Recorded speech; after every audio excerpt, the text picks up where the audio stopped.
코딩의 기억부터 희읍까지 차근차근히 알아보는 코딩 가나다. 자, 오늘 시간에는 비읍으로 시작하는 CSS 이슈를 알아보자.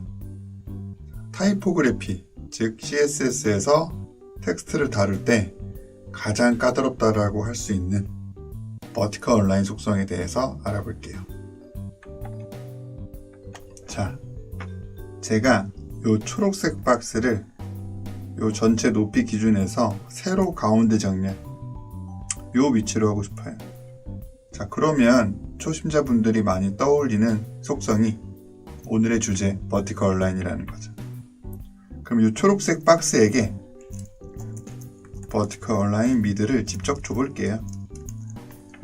그러면 래퍼 기준에서 요 박스가 버티컬 얼라인 미들이니까 세로 가운데 정렬이 되겠구나. 어느 정도 상상해 볼 수 있다 이거죠. 자, 되는지 볼까요? 안 되죠. 자, 엄청난 실수를 한 거죠. 이 버티컬 얼라인은 사실 블록 요소하고는 전혀 상관이 없고요.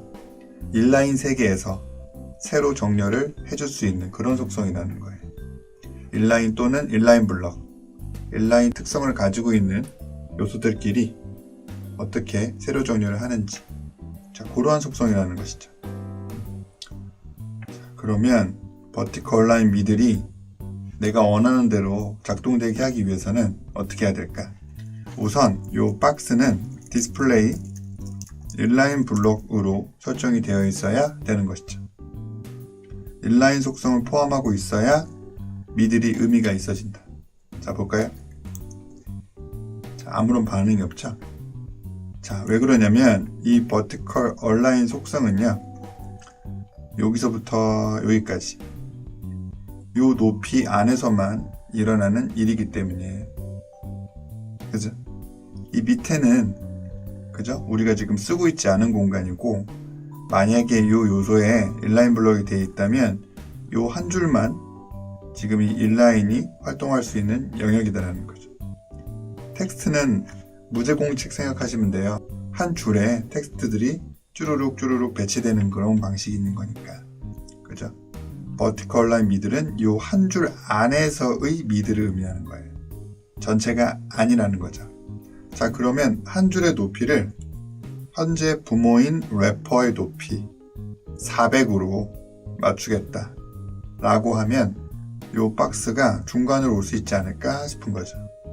그래서 래퍼에게 라인 하이트, 한 줄의 높이, 요거를 현재 지금 하이트인 400으로 똑같이 맞춰준다라고 하면 된다라는 거예요. 한 줄의 높이가 400인 거니까 그 400이라고 하는 영역 안에서, 이게 한 줄이에요. 그러니까 세로 가운데 정렬이 미들로서 될 수 있다는 얘기죠. 그리고 뭐 텍스트 얼라인 센터 이렇게 하면, 그죠? 자식 요소가 인라인이면 역시나 가로 가운데 정렬도 이렇게 해줄 수가 있다라는 거예요. 그런 얘기겠죠.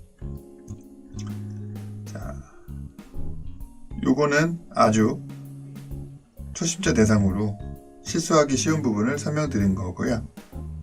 다른 예제를 통해서 버티컬 얼라인을 좀 더 심도 있게 다뤄보도록 할게요.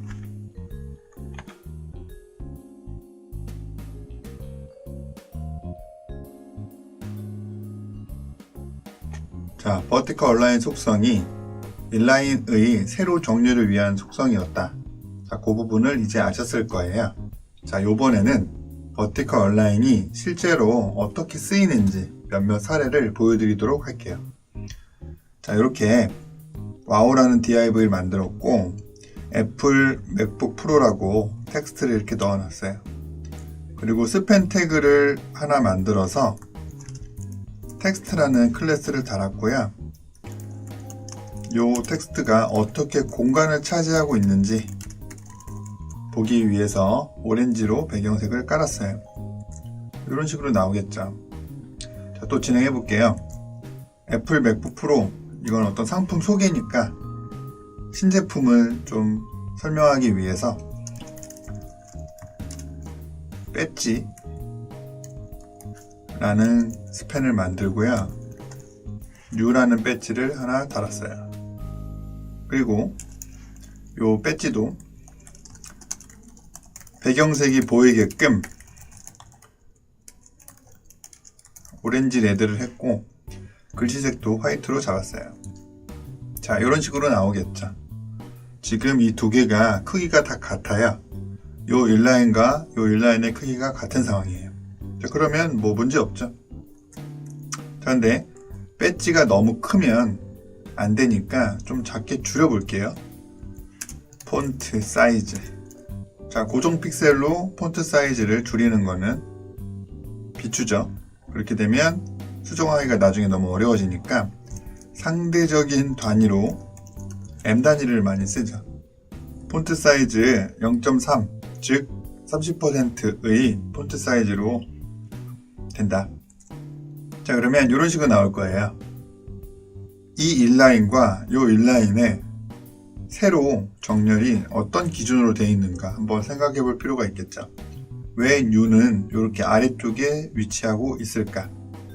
자, 버티컬 얼라인 속성이 이러한 인라인과 인라인의 세로 정렬을 조절하기 위한 속성이잖아요. 지금은 어떻게 되어 있는 건가요? 버티컬 얼라인 속성이 아예 지정된 적이 없죠. 그러면 버티컬 얼라인은 기본값 베이스라인으로 되어 있다는 거예요. 제가 이 베이스라인을 시각화를 시켜봤어요. 이렇게 지금 되어 있는 거죠. 이 베이스라인 기준점으로 이 인라인들이 배치가 되어 있다. 볼 수 있는 거죠. 자, 근데 내가 원한다면 베이스라인이 아니라 다른 기준점으로 또 해줄 수 있을 거예요. 그래서 이 상단, 이 부분으로 붙여줄 수도 있고 하단으로 붙여줄 수도 있을 거예요. 자, 그거를 가능하게 하는 게 버티컬 라인.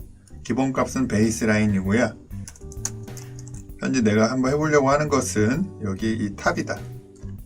자, 그러면 상단 기준으로 이렇게 올라가겠죠. 자, 바텀이 되면 어떻게 되나요? 아래쪽으로 이렇게 내려갈 거고요. 다시 탑. 자, 근데 이렇게 했을 때 또 불만이 있죠.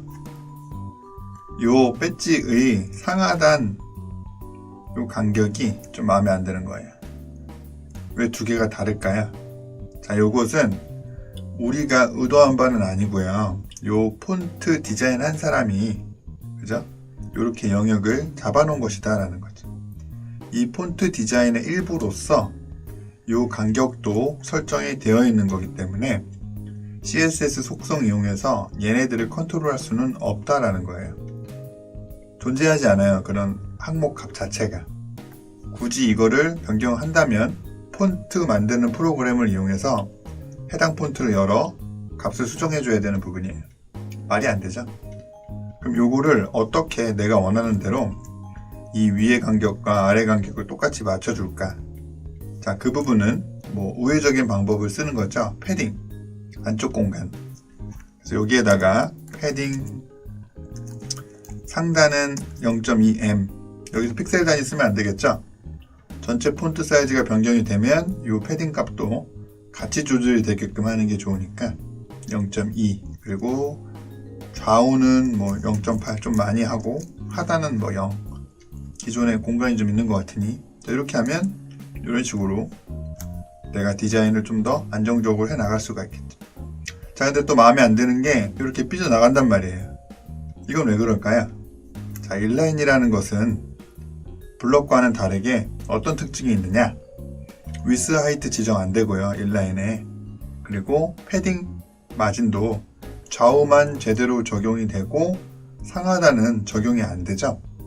특히나 이 패딩 같은 경우는 시각적인 부분은 패딩이 적용된 것처럼 보이지만 이 패딩 영역은 실제로 공간을 차지하고 있는 영역은 아니다라는 거죠. 자, 그러면 뭐가 문제예요?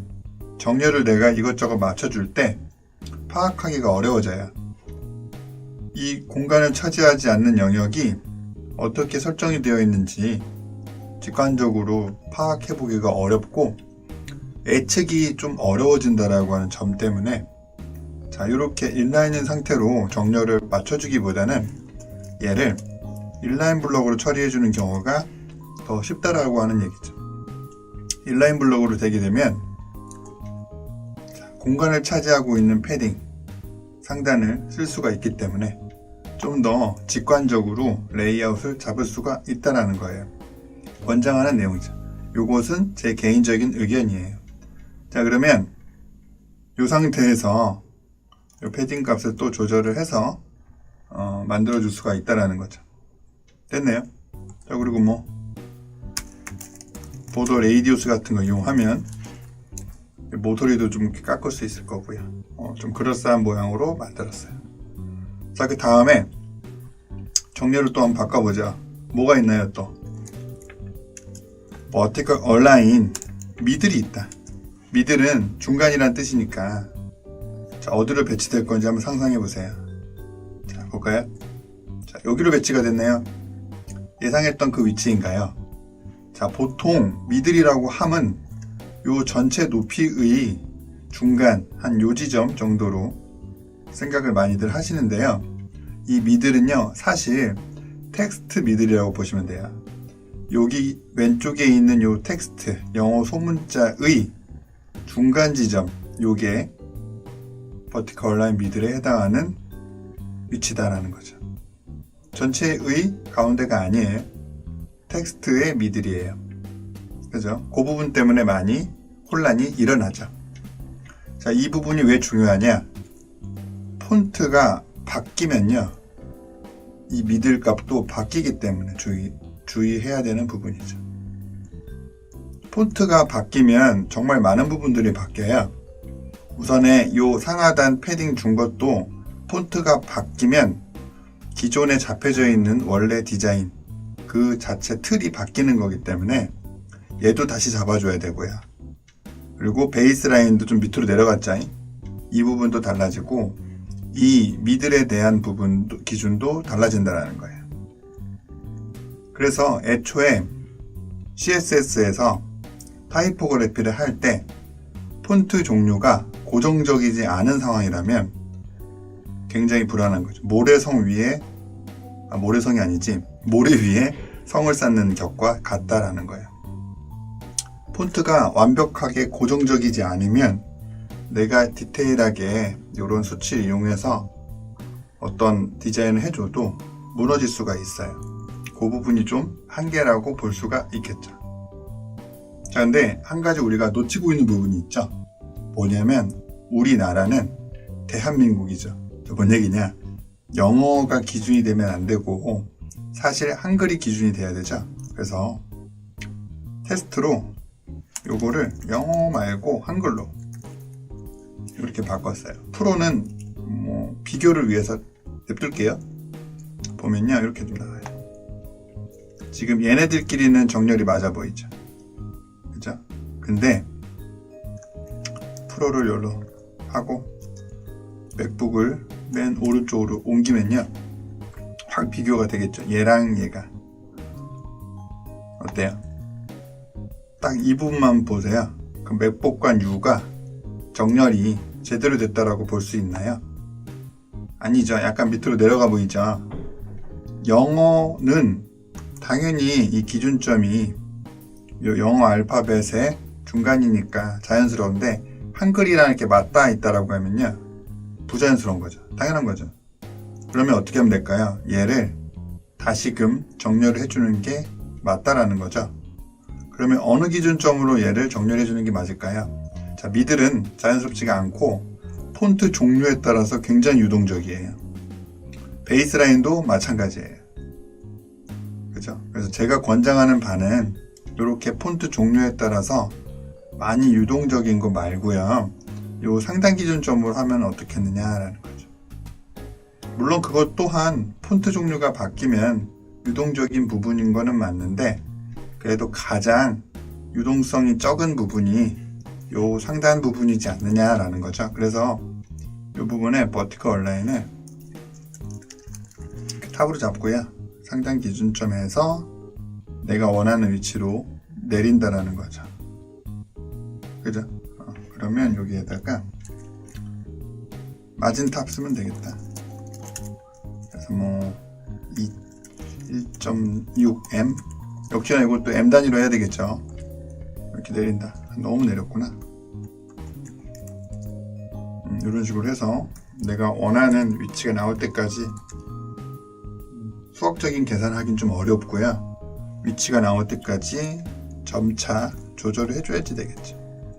시각적인 보존까지 고려해서 내가 좋은 위치를 잡는다.